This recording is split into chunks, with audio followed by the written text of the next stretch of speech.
Hola amigos, bienvenidos nuevamente a este espacio política y economía, economía y política, un espacio dedicado a hablar de estos dos temas fundamentales, sobre todo para la política venezolana en este momento. Como siempre me acompaña Alexander Guerrero. Quedamos la vez pasada en este asunto de los escenarios electorales y una muy reciente encuesta de la empresa Data Analysis indica que hay una diferencia de 35% entre el oficialismo y la oposición, a favor de la oposición. Yo estuve, Alexander, trabajando ahí con unos numeritos y sumándole un poquito a la oposición y restándole un poquito al gobierno, haciendo esos modelitos ahí, me da una diferencia de entre 27 y 35 diputados más para la oposición, sin ir al lado del cataclismo que significarían los 35 puntos de diferencia, más bien una cuestión un poco más eh, conservadora. No sé cómo estás viendo tú el Sí, asunto electoral en este momento. es complejo porque tú puedes sacar más votos, pero al mismo tiempo puedes perder la mayoría en la Cámara por el ventajismo electoral aplicado a la matemática entre circuitos. Eh, Cuando se habla de que hay una ventaja inmensa de electoral entre la oposición y el gobierno, está bien, eso es importante, pero de alguna forma eso puede pegar las expectativas que habrían en la oposición de un control de la Cámara, de la Asamblea Nacional.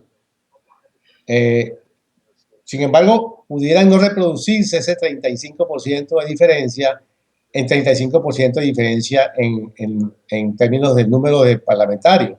Sí, Y entonces le pero cuesta ahí mucho. la cuestión se ve como un poco forzada, ¿no? Porque fíjate, si estuviésemos Ah, hablando de una diferencia de 10, 15 puntos, hay que recordar que en las elecciones del año 2010 la cuestión fue bastante pareja entre gobierno y oposición. Se puede decir sí. que sacaron cada uno la mitad de los votos y en ese escenario la oposición sacó 67 votos. Si hubiese ahorita una diferencia de 10% a favor del gobierno, a favor de la oposición, mucho menos de lo que está diciendo el gobierno, estos números a mí me dicen que sería un 27%. Ah, Perdón, que habría 27 diputados más para la oposición, es decir, que se pasaría de 67 diputados a 94 diputados, que es un número impresionante. sí. Y esto es porque de alguna manera, si algo pasa en Venezuela en este momento es que la crisis está uniformemente distribuida. Es decir, no hay lugares donde no haya crisis. Quizás donde menos se siente es en las ciudades capitales tipo Caracas, Valencia, Maracaibo, eh, Barquisimeto, pero en otras ciudades y pueblos la crisis es verdaderamente grave y yo creo que lo que se enarbola en este momento es el voto castigo. Y el Hago factor de la, trampa la- se disipa en la medida en que estás yendo a circunscripciones pequeñas, revisables. Eh, yo en todo caso veo al gobierno bastante disminuido, con una pérdida importante del control, en una desesperación que raya en la corrupción, candidatos regalando cosas que no son de ellos, candidatos haciendo eh, campaña con los bienes públicos, regalando taxis, regalando sí. eh, kits de CanTV y este tipo de cosas, bueno, nos habla de una situación de bastante precariedad para el gobierno, que bueno, todavía está por verse, ¿no? Claro, Todavía está por revisarse qué va a pasar eh, este eh, 6 de diciembre, pero yo creo que va a ser bastante difícil para el gobierno remontar la cuesta. en términos económicos, cada nuevo parlamentario que saque la oposición cuesta 65% más de lo que le cuesta al gobierno sacarlo.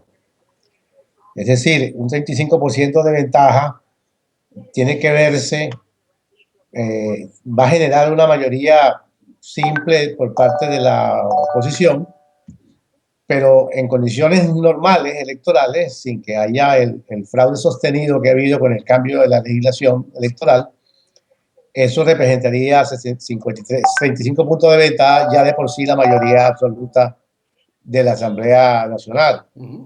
Esa ventaja que el gobierno ha creado en los últimos procesos electorales sobre la oposición, que es una especie como que si ellos ya de por sí cuando comienza el proceso electoral, ellos van ya con una serie de parlamentarios electos. Sí, Eso me preocupa mucho, porque al fin y al cabo lo que se requiere al término de las elecciones es que haya un poder compartido, el legislativo en manos de la oposición y el ejecutivo en manos del gobierno, lo que obligue, podríamos comillas, a un acuerdo nacional para sacar el país del proceso de empobrecimiento que lleva sin detenerse desde hace muchísimos años. sí, Entonces, ese acuerdo nacional político que se ve imposible, puede ser posible cuando haya que cohabitar en términos del gobierno, porque la oposición capturó la Asamblea Nacional y tiene mayoría,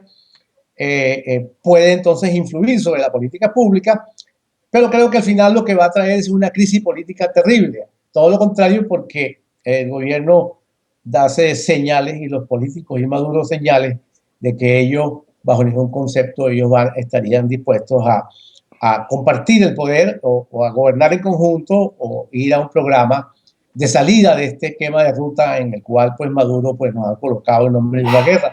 sí. El asunto es que Ese yo punto veo allí eso, me parece importantísimo. veo eso un poco, tú sabes, veo a Maduro montado en un teatro, ¿no? Salgo para la calle. Todavía recuerdo que el 11 de abril lo andaban buscando, ¿no? Y lo trajeron de Cúcuta, si no tengo mala la información. Es decir, la carrera que pegó fue estrambótica. Yo creo que le hace un flaco servicio a la democracia estas bravuconerías autoritarias de Maduro. Nos Sí. dejan muy mal parados frente al concierto de las naciones y nos deja a nosotros muy mal parados como país, como un país primitivo, donde un presidente se atreve a decir que no va a respetar el mandato del pueblo y no hay ninguna institución Pero fíjate que le ponga que el reparo. año que viene, el 2016, es en términos económicos el año terminal. Es decir, la posibilidad de hacer los pagos de la deuda están ya prácticamente eliminados. El esfuerzo que se hizo en el 2015 de reducir las importaciones al mínimo para poder pagar la deuda ya no tiene espacio para el año 2016.